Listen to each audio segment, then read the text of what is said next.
Olá pessoal, espero que estejam todos muito bem, com muita saúde e na santa paz. Hoje eu vim falar, vou tentar ser o mais breve possível. Eu gostaria de gravar um vídeo com menos de 2 minutos, mas eu não consigo. Até tento, mas eu não consigo.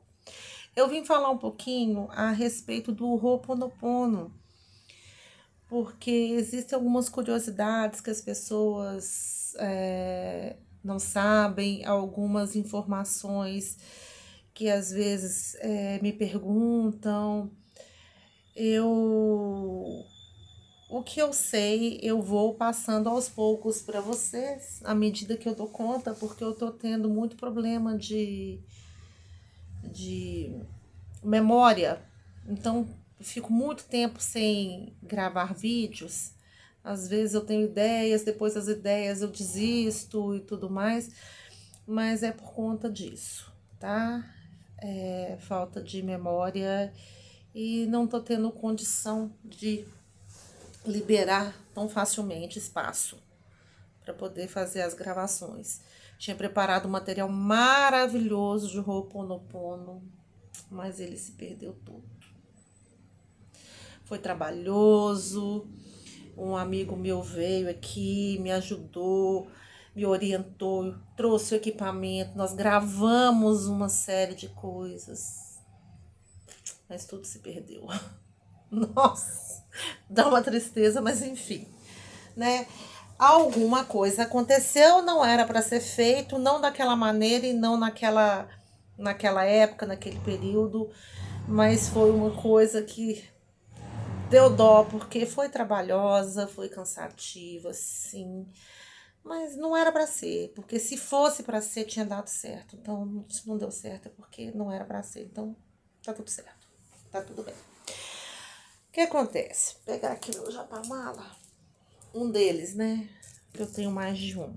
O que acontece? O japamala, ele é um instrumento para fazer essa oração. É uma oração, é havaiana, tem uma série de informações para passar para vocês, mas eu vou passando aos pouquinhos, tá? Em doses homeopáticas.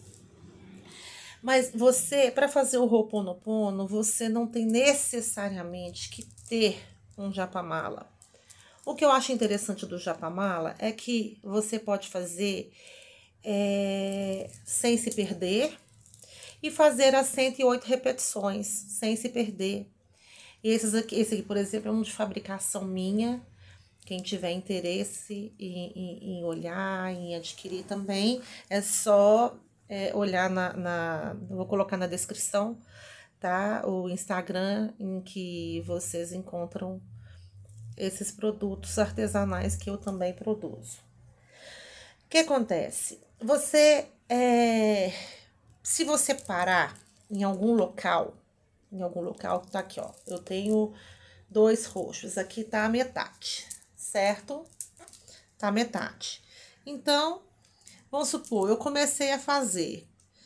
E aí alguém me chamou a atenção por algum motivo, quer falar, o telefone tocou um interfone, alguém me chamou e tal.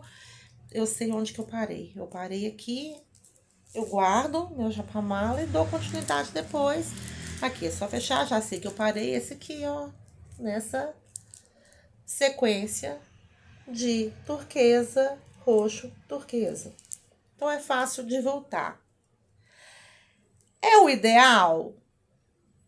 Não, não é o ideal. O ideal é que você faça num ambiente propício para fazer uma oração, uma meditação. Mas, e se você não tem esse local, se você não tem condição de fazer, se você mora num local barulhento, se você trabalha num local muito longe, você tem o que você pode fazer durante o seu percurso de casa para o trabalho para casa, e você precisa pegar um ônibus, um trem, sei lá, qualquer coisa assim. Você pega seu japamala e faz, vai perder a função, vai perder a eficácia, não vai surtir efeito? Claro que vai. Porque o que acontece? É a mesma coisa, se você estiver fazendo oração para Deus, para não sei qual é a sua religião, mas não interessa, para quem for. Deus não ouve em todos os ambientes, em todos os locais, em qualquer circunstância ele não ouve a gente. Então, quando você faz um pedido para o universo, uma oração para o universo, para Deus, para o nome que você desejar, é a mesma coisa, você não vai perder. O ideal não é a gente, todo mundo falar, ir para uma igreja para fazer suas orações, beleza. Mas se você não tem condição de frequentar a igreja, ou pelo menos você não consegue frequentar, né, naquela mesma frequência e horário que você gostaria, se você fizer a sua oração em casa, Deus vai te ouvir menos? Não vai, não vai. Então, assim, falam para fazer. Se você tem condição de fazer num momento meditativo, né? E você tá lá, todo na frequência do universo, maravilha. Aliás, gente, é o som do universo, tá? Então, se você tem condição de fazer isso, maravilhoso. Mas se você não tem, faça, faça. Faça 108 repetições. Ah, Luciana, eu não quero fazer 108 repetições. Tem problema? Não. Você pode fazer em menor quantidade, você pode fazer as suas orações também. Você não precisa, quem é católico, por exemplo, precisa rezar um terço inteiro para que Jesus ouça, para que Nossa Senhora ouça, né? Da mesma forma que você não precisa. Eu não gosto de ficar falando muito de religião, não, porque eu não quero. Eu tô falando assim porque isso parece muito um terço, né? Mas não é o terço mariano, isso aqui não é oração para nenhuma religião específica, isso é uma oração havaiana, é algo ancestral, de limpeza de memórias, porque eu já cheguei a comentar com vocês aqui que a gente tem dentro da gente o nosso inconsciente, certo? Que é tudo que a gente viveu, né? Vive desde da barriga da nossa mãe, tudo que aconteceu, tudo que acontece na nossa vida, ele fica registrado numa caixinha lá no inconsciente. E às vezes você lembra e às vezes você não lembra. Mas tá tudo lá, tá tudo guardado. Mas além da gente ter esse inconsciente, né, que foi muito, muito trabalhado, muito divulgado e a gente estuda muito, né, dentro da teoria freudiana, Jung também falava do inconsciente coletivo. E esse inconsciente coletivo, ele vem das memórias. É justamente, oh meu Jesus Cristo, olha só, eu não vou destruir meu vídeo, tudo que eu falei até agora, por conta de um telefone que nos atrapalhou, tá? Tô tentando desligar aqui. Ai, consegui. Nossa, telemarketing é o dia inteiro. Mas, enfim, vamos voltar lá. A questão do inconsciente coletivo, o Jung, né, trouxe isso bem forte pra gente. E a gente carrega, sim, memórias dos nossos antepassados, memórias, né, de toda uma família, de toda a ancestralidade nossa, né, o que acontece? Muito se fala em crenças limitantes, e essas crenças limitantes, elas vêm da onde? Não é que você pega no ar. Não, elas vêm dos nossos antepassados, das crenças deles, de todas as dificuldades, de todas as dores, né? De todas as tristezas. Pensa, muitas vezes a vida da gente tá tão difícil, tem hora que a gente entra em pânico, entra em desespero. E qualquer um pode entrar em desespero, tá? Qualquer um pode entrar em desespero. Então,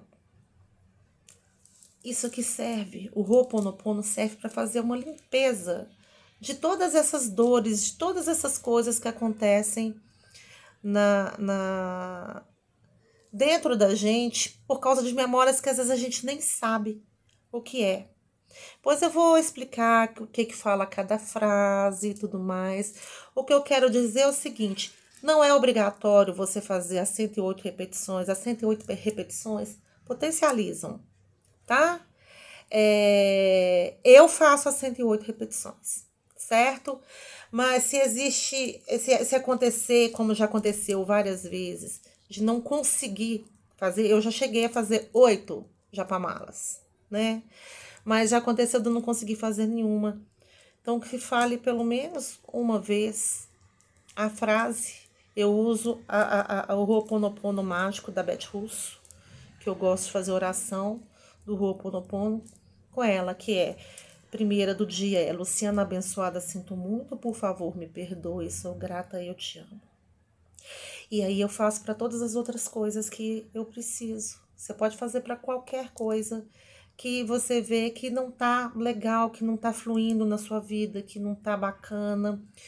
E, gente, eu tenho algumas pessoas que foram testemunhas de várias conquistas que eu tive na minha vida por fazer o Ho'oponopono. Minha vida tá perfeita? Não. Mas eu vou falar uma coisa pra vocês. Eu tinha dado uma parada, porque a gente tem esse péssimo hábito de, quando a coisa tá boa, quando a coisa tá legal, quando tá tudo indo muito bem, tá tudo tranquilo, você relaxa. Mas se a coisa ainda não estiver totalmente curada, não estiver totalmente pronta, você não pode relaxar, não. É aquele orai e vigiai. Então, orai e vigiai. Então, não podemos deixar, porque deu uma melhorada, não quer dizer que tá perfeito, né? Se deu uma melhorada, então agora a gente tem como sempre melhorar um pouquinho mais. Tem sempre como a gente avançar uma casa a mais, né? No jogo, no tabuleiro, a gente sempre consegue um pouquinho a mais. Então eu queria dizer para vocês isso. Tem essas curiosidades aí, tá? E depois eu vou gravar um outro falando a respeito do uso das mãos direita e esquerda e com relação aos dedos, polegar, indicador e anelar e médio. Anelar é esse aqui, médio, indicador e polegar.